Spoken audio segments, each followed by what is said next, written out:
Hi friends, ಹೇಗಿದ್ದೀರಾ? ಎಲ್ಲರೂ ಚೆನ್ನಾಗಿದ್ದೀರಾ ಅಂತ ಅನ್ಕೋತೀನಿ. ಇವತ್ತು ಮನೆಯಲ್ಲೇ ಐಸ್ ಕ್ರೀಮ್ ಯಾವ ಥರ ಮಾಡಬೇಕಂತ ತೋರಿಸ್ತಾ ಇದ್ದೀನಿ. ವಿಡಿಯೋನ ಸ್ಕಿಪ್ ಮಾಡ್ದೇ ನೋಡಿ, ನಾನು ಏನೇನು ಹಾಕಿ ಮಾಡಿದ್ದೀನಿ ಅಂತ ನಿಮಗೆ ಗೊತ್ತಾಗುತ್ತೆ.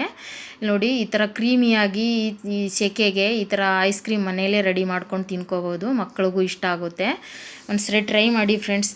ಬನ್ನಿ ನೋಡೋಣ ಏನೇನು ಹಾಕಿ ಮಾಡಿದ್ದೀನಿ ಅಂತ. ಇಲ್ಲಿ ನೋಡಿ, ಅರ್ಧ ಲೀಟ್ರ್ ಹಾಲು ಬಿಸಿಗಿಟ್ಟಿದ್ದೀನಿ ನಾನು. ನೀವು ಬೇಕಂದರೆ ಯಾವ ಪಾತ್ರೆಯಲ್ಲಿ ಹಾಕ್ಕೋಬೋದು. ನನ್ನ ಹತ್ರ ಫ್ಯಾನ್ ಇತ್ತು, ನಾನ್ ಸ್ಟಿಕ್, ಅದರಲ್ಲಿ ಹಾಕ್ಕೊಂಡಿದ್ದೀನಿ. 4ರಿಂದ 5 ಬ್ರೆಡ್ ತೊಗೊಂಡಿದ್ದೀನಿ. ಅದನ್ನು ಬ್ರೌನ್ ಸೈಡು ಕಟ್ ಮಾಡ್ಕೋತೀನಿ. ಈಗ ನಾನು ಮಾಡಿ ಇದು ನೋಡಿ, ಈ ಥರ ಕಟ್ ಮಾಡ್ಕೋಬೇಕು.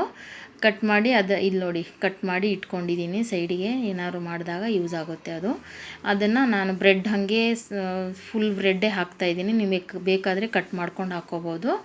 ಅದೇನು ಬ್ರೆಡ್ ಹಾಗೆ ಹಾಕಿದ್ರೆ ಮಲ್ಟಾಗ್ಬಿಡುತ್ತೆ, ಹಾಲಲ್ಲಿ ಮೆತ್ತಗಾಗ್ಬಿಡುತ್ತೆ.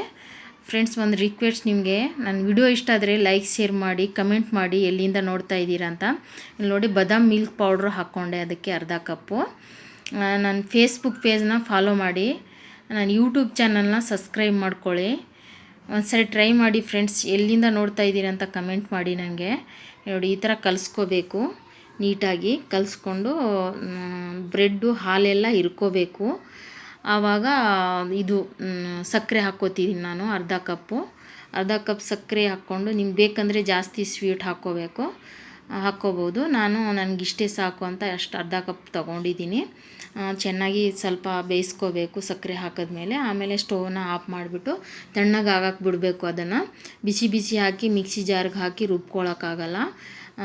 ಇಲ್ಲಿ ನೋಡಿ, ಈಗ ತಣ್ಣಗಾಗಿದೆ. ಇದನ್ನು ನಾನು ಮಿಕ್ಸಿ ಜಾರ್ಗೆ ಹಾಕ್ಕೋತೀನಿ. ಈಗ ಹಾಕಿ ಅದನ್ನು ಯಾವ ಥರ ರುಬ್ಕೋಬೇಕಂತ ತೋರಿಸ್ತೀನಿ ನಿಮಗೆ. ಕ್ರೀಮಿಯಾಗಿ ರುಬ್ಕೋಬೇಕು. ಕ್ರೀಮಿ ಥರ ಆಗುತ್ತೆ ಅದು ರುಬ್ಕೊಬಂದರೆ. ಇಲ್ಲಿ ನೋಡಿ, ರುಬ್ಕೊಬಂದಿದ್ದೀನಿ. ಈ ಥರ ಕ್ರೀಮಿ ಥರ ರುಬ್ಕೋಬೇಕು.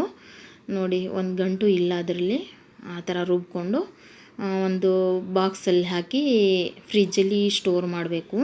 ನಾನು ಇಲ್ಲಿ ಒಂದು ಬಾಕ್ಸ್ ಇತ್ತು, ಪ್ಲಾಸ್ಟಿಕ್ ಬಾಕ್ಸಲ್ಲಿ ಹಾಕಿ ಸ್ಟೋರ್ ಮಾಡಿ ಇಟ್ಕೋತಾ ಇದ್ದೀನಿ. ನಿಮ್ಮ ಮನೇಲಿ ಯಾವ ಬಾಕ್ಸ್ ಇರುತ್ತೆ ಅದರಲ್ಲಿ ಹಾಕಿ ಸ್ಟೋರ್ ಮಾಡಿ ಇಟ್ಕೋಬೋದು ನೀವು.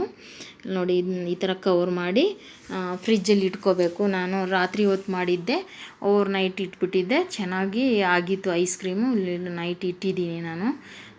ನಾಳೆ ತಕ್ಕೊಂಡು ಅದನ್ನು ಮಕ್ಕಳಿಗೆ ಕೊಡ್ತೀನಿ ತಿನ್ನೋಕ್ಕೆ. ನೋಡಿ, ಈಗ ತೆಗಿತಾ ಇದ್ದೀನಿ ಮಧ್ಯಾಹ್ನ ಹೊತ್ತಿಗೆ. ಮಧ್ಯಾಹ್ನ ಬಿಸಿಲು ಜಾಸ್ತಿ ಇದ್ದಾಗ ಅದನ್ನು ಆ ಥರ ಐಸ್ ಕ್ರೀಮ್ ಇದ್ದಾಗ ಮನೆಯಲ್ಲೇ ತಿಂದರೆ ಎಷ್ಟು ಚೆನ್ನಾಗಿರುತ್ತೆ ಅಲ್ವಾ.